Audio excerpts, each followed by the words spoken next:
Cerita dimulai dengan Halam, seorang pemuda yang sedang duduk di rumah pohon kesayangannya. Dari atas sana, Halam sedang mengamati sekeliling menggunakan teropong. Fokusnya tertuju pada sepasang kekasih yang lagi asyik menikmati waktu berdua di tengah hutan. Setelah memperhatikan mereka beberapa saat, Halam mencatat sesuatu di buku kecilnya.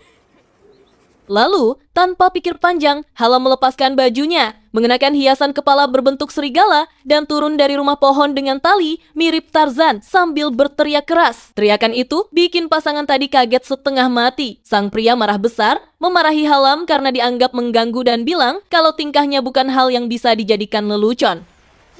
Setelah itu, Halam kembali ke rumah pohonnya. Kali ini, Halam bersiap-siap untuk turun sambil menatap gambar seorang wanita yang menempel di dinding. Setelahnya, Halam berjalan menuju rumah terdekat. Di dalam rumah itu ada dua wanita. Dengan wajah penuh rindu, Halam mencoba mengungkapkan perasaannya kepada wanita muda yang ada di sana. Sayangnya, si wanita hanya menertawakan ucapannya dan menganggap itu semua sekadar bercanda. Adegan bergeser ke sebuah restoran. Lucy terlihat sedang merayakan ulang tahun Julius dan Verity. Suasana makan malam begitu hangat. Lucy memberi ucapan selamat, sementara Verity menjelaskan alasan Verity memilih restoran tersebut. Tak hanya itu, Verity juga membagikan cerita masa lalunya bersama Julius. I put the same question to Verity. It must have been a couple years ago. Usai makan malam, Lucy mengantar Halam kembali ke rumah pohonnya. Dalam perjalanan, Lucy menyarankan agar Halam lebih sering ikut nongkrong di pub, tapi Halam santai saja menolak, bilang kalau nanti saja lain waktu. Jawaban itu bikin Lucy kesal, dan Lucy pun pergi tanpa menambahkan sepatah kata pun. Malam harinya, Halam kembali mengintip dari jendela. Matanya tertuju pada Julius dan Verity yang sedang bermain piano bersama penuh kasih sayang.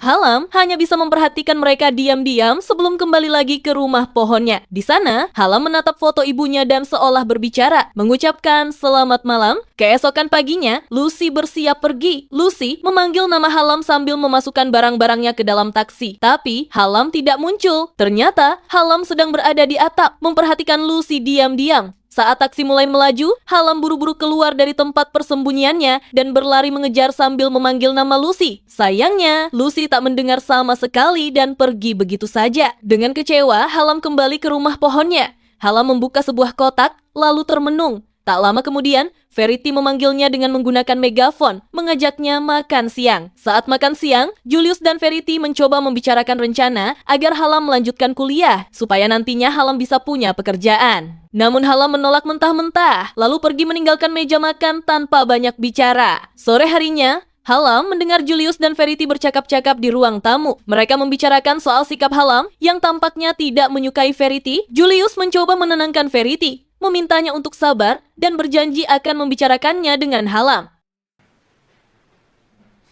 Tak lama kemudian, Halam mengajak Julius bicara sambil berjalan. Di tengah percakapan, Halam bertanya soal Verity, lalu mulai menceritakan bahwa Halam menemukan perahu tua milik ibunya di kunci pintu air. Dari situ, kecurigaan muncul dalam benaknya. Halam menanyakan pada Julius tentang apa yang sebenarnya terjadi pada ibunya. Julius menjawab bahwa ibunya terlalu banyak minum pil tidur sebelum kejadian tragis itu, lalu Julius meminta maaf. Namun, jawaban itu tak membuat Halam puas. Halam kembali bertanya, apakah benar semua itu kecelakaan? Dengan tegas, Julius menegaskan bahwa kejadian itu memang hanya sebuah kecelakaan. How? Malam itu, ketika Halam sedang mencari sesuatu di dalam rumah, telinganya menangkap suara tawa dari arah rumah pohonnya. Dengan cepat Halam kembali, dan pemandangan yang ditemuinya langsung membuat dadanya sesak. Rumah pohonnya dirusak dengan cat semprot. Bahkan foto ibunya yang Halam pajang dengan penuh kenangan juga ikut dicoret. Rasa marah dan kecewa bercampur jadi satu dalam dirinya. Keesokan paginya, Halam mengambil sebuah kotak dari rumah pohonnya dan membawanya ke kamar. Tak lama setelah itu, telepon berdering. Ternyata Lucy yang menghubungi. Halam keluar kamar untuk menerima panggilan, meninggalkan pintu terbuka. Di saat itulah, Verity melihat kesempatan. Diam-diam Verity masuk ke kamar Halam, membuka kotak yang ditinggalkannya, dan menemukan buku harian di dalamnya. Rasa penasarannya mendorongnya untuk menyalin beberapa halaman dari sana. Sementara itu, setelah selesai bicara dengan Lucy, Halam pergi ke tepi danau untuk memeriksa perahu tua yang sebelumnya ditemukan Verity. Saat Halam membalik perahu itu, terlihat sebuah lubang besar yang semakin membuatnya frustasi. Dengan hati yang penuh emosi, Halam kembali ke rumah pohonnya. Tak lama kemudian, Verity datang. Dengan santai, Verity membacakan isi buku harian Halam yang sudah disalinnya. But I want to bury my face. Mendengar itu, Halam langsung marah besar. Baginya, privasi yang paling Halam jaga sudah dilanggar. Tapi, Verity malah menanggapinya dengan ancaman, mengatakan akan melaporkannya ke polisi. Halam tak tinggal diam. Halam balik mengancam dengan mengangkat palu yang biasanya Halam gunakan untuk memperbaiki perahu. Dalam benaknya, Verity lah yang merusak rumah pohon dan foto ibunya. Tapi, Verity malah tertawa mengejek dan itu membuat Halam benar-benar kehilangan kendali. Halam langsung menerjang Verity dan mencengkram lehernya. Dalam kepanikan, Verity berusaha menghentikannya dengan cara yang tak terduga. Sebuah sentuhan yang membuat Halam terhenti sejenak. Atmosfer di antara mereka berubah jadi sesuatu yang aneh, menjerat keduanya dalam momen yang seharusnya tak pernah terjadi. Setelah kejadian itu, Halam memutuskan untuk meninggalkan semuanya dan mencari pekerjaan. Dalam perjalanan naik kereta, teleponnya kembali berdering, tapi kali ini Halam memilih mengabaikannya. Tekadnya sudah bulat, Halam bahkan menghancurkan kartu SIM-nya agar benar-benar bisa memulai hidup baru. Sesampainya di kota, Halam hanya berjalan tanpa arah. Malam mulai turun, dan Halam bertemu seorang pria yang menawarkan pekerjaan. Namun, firasatnya mengatakan ada sesuatu yang tidak beres dari pria itu. Halam pun menolak dan pergi. Tak lama kemudian, dua polisi mendekatinya. Mereka mencurigai Halam sebagai pengedar narkoba yang berkaitan dengan pria tadi. Saat ditanya, Halam menyebutkan nama palsu untuk menghindari masalah. Namun, polisi tidak berhenti begitu saja dan terus mengejarnya. Merasa terjepit, Halam lari sekuat tenaga, memanjat gedung hingga akhirnya berhasil mencapai atap.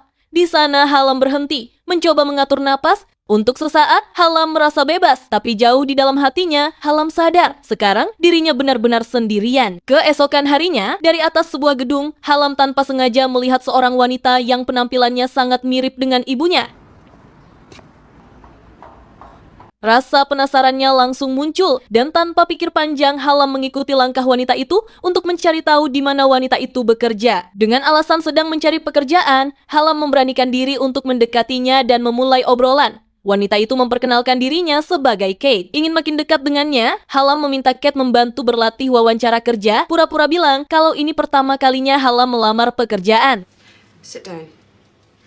Dari situ Halam akhirnya mendapat pekerjaan di dapur sebuah restoran. Seorang pria bernama Raymond yang sudah berpengalaman membimbingnya mengerjakan berbagai tugas. Setelah selesai bekerja, Halam tidak langsung pulang. Halam malah diam-diam menunggu Kate pergi lalu mengikutinya. Saat Kate tiba di restoran, Halam melihatnya bertemu dengan seorang pria yang sepertinya adalah pacarnya. Rasa ingin tahu Halam semakin besar, membuatnya terus mengikuti mereka sampai akhirnya berpisah. Setelah itu, Halam kembali ke apartemennya yang kecil, berantakan, dan penuh barang-barang tak terpakai. Keesokan harinya, rutinitas baru Halam dimulai. Saat istirahat di kafetaria restoran, Halam ngobrol ringan dengan Raymond. Meski matanya lebih sering melirik ke arah Kate yang sedang berbincang dengan rekan kerjanya. Selesai bekerja, Halam kembali mengikuti Kate. Kali ini, Halam melihat Kate berlatih tinju di sebuah pusat olahraga. Setelah sesi latihannya selesai, Halam nekat pergi ke apartemen Kate. Diam-diam, Halam masuk dan mulai mengobrak-abrik barang-barang yang ada. Di salah satu laci, Halam menemukan foto pernikahan Kate. Kate tampak anggun dengan gaun pengantin, berdiri di samping seorang pria. Tepat ketika Halam masih asyik mengutak-atik isi apartemen, suara kunci pintu membuatnya panik. Tanpa pikir panjang, Halam kabur lewat jendela. Kate sempat melihat jendela terbuka, tapi Kate tidak terlalu mencurigai apapun. Hari berikutnya, Halam kembali bekerja di dapur. Di sela pekerjaannya, Halam sempat bercanda dengan Raymond, mencoba mencairkan suasana. Namun, Halam tanpa sengaja memecahkan sebuah piring. Raymond menegaskan bahwa piring yang pecah harus diganti. Bukannya merasa bersalah, Halam malah sengaja memecahkan piring lain sambil terkekeh. Setelah itu, Halam meminta waktu istirahat. Halam pergi ke tempat persembunyiannya di dalam sebuah menara jam besar. Dari sana, Halam bisa langsung mengawasi apartemen Kate. Waktunya dihabiskan hanya untuk memperhatikan gedung itu. Ketika kembali ke restoran, Halam bertemu seorang pria bernama Alasdair yang tampaknya dekat dengan Kate. Alasdair menanyakan pekerjaannya dan Halam menjawab bahwa Halam bekerja di dapur. Dengan nada halus tapi tegas, Alasdair memberi peringatan sebelum membiarkannya kembali bekerja. Di dapur, Halam kembali bertemu Kate. Kate sempat bertanya tentang keberadaan Raymond dan Halam menjawab kalau Raymond sedang membuang sampah. Obrolan berlanjut. Kate menanyakan bagaimana perasaan Hallam soal pekerjaannya di dapur. Dengan senyum kecil, Hallam menjawab bahwa Hallam menyukainya. Malam itu, Hallam membawa beberapa barang ke tempat persembunyiannya di Menara Jam Besar. Hallam berniat tinggal di sana agar bisa terus mengawasi apartemen Kate. Dari titik itu, matanya menangkap Kate sedang menerima tamu. Ternyata, tamu itu adalah Alasdair. Hallam memperhatikan bagaimana Alasdair memeluk Kate dari belakang, menunjukkan kedekatan mereka. Rasa cemburu bercampur amarah mulai tumbuh dalam dirinya. Hallam pun turun dari tempat persembunyiannya dan berjalan menuju apartemen Kate. Namun, matanya tetap tertuju ke jendela apartemen itu. Dari luar, Hallam melihat Alasdair dan Kate menikmati waktu bersama. Setelah momen itu berakhir, Hallam mendengar percakapan mereka tentang istri Alasdair. Kalimat-kalimat itu makin mengaduk perasaan Hallam, campuran antara penasaran, marah, dan bingung. Keesokan harinya, Hallam memberanikan diri pergi ke kantor polisi. Di sana, Hallam melaporkan bahwa kematian ibunya yang selama ini dianggap sebagai bunuh diri sebenarnya adalah sebuah pembunuhan. Hallam bahkan menceritakan pengakuan ibu tirinya yang mengakui perbuatannya. Setelah membuat laporan itu, Hallam kembali ke Menara Jam Besar, tempat yang sering Hallam gunakan untuk mengawasi Kate dari kejauhan. Tapi kali ini, Alasdair mengikutinya. Begitu sampai di menara, Alasdair memergoki Hallam yang sedang menatap Kate lewat teropong. Dengan nada mengancam, Alasdair memperingatkan Hallam bahwa dirinya akan memberitahu Kate tentang kebiasaan Hallam yang diam-diam mengintainya. Hallam tidak gentar. Hallam balik melawan dengan menyebut rahasia Alasdair bahwa pria itu sebenarnya sudah menikah tapi tetap bersenang-senang dengan Kate. Alasdair langsung naik pitam mengusir Hallam, bahkan mengancam akan memecatnya dari pekerjaannya. Never see you again, you'll regret it. Keesokan harinya, Hallam muncul di rumah Alasdair. Hallam terlihat akrab, bermain dengan anak-anak Alasdair, bahkan berbicara santai dengan istrinya. Di tengah percakapan, sang istri sempat menyebut bahwa Hallam telah memberitahunya sebuah rahasia. Hallam kemudian menjelaskan bahwa kedatangannya hanya untuk meminta tanda tangan Alasdair di sebuah dokumen. Setelah dokumen itu selesai ditandatangani, Hallam pun pergi. Di tempat kerja, Hallam dipanggil oleh Kate. Kate menawari Hallam posisi sebagai porter dan Hallam langsung menerimanya. And significantly more agreeable working. Setelah pindah ke kantor porter, Hallam tampil lebih rapi. Saat melewati Raymond, mereka sempat saling menyapa. Malam itu, giliran Alasdair yang mengambil alih tempat Hallam di Menara Jam. Dari sana, Alasdair memata-matai Hallam dengan teropong. Alasdair melihat Hallam berdiri di atap apartemen Kate, memperhatikan Kate saat Kate sedang mengeringkan rambut. Tak lama kemudian, Alasdair sendiri pergi menemui Kate, menghabiskan waktu bersamanya. Hallam menyaksikan semuanya dari kejauhan. Ada satu momen ketika Alasdair sempat melirik ke arahnya dengan ekspresi mengejek. Tatapan itu membuat Hallam semakin tersiksa. Kembali di Menara Jam, Hallam membuka surat ulang tahun dari ibunya, surat lama yang sudah lusuh tapi penuh makna. Rindu pada ibunya semakin kuat. Hallam bahkan mengenakan anting-anting peninggalannya, seakan ingin merasakan kembali kehadirannya.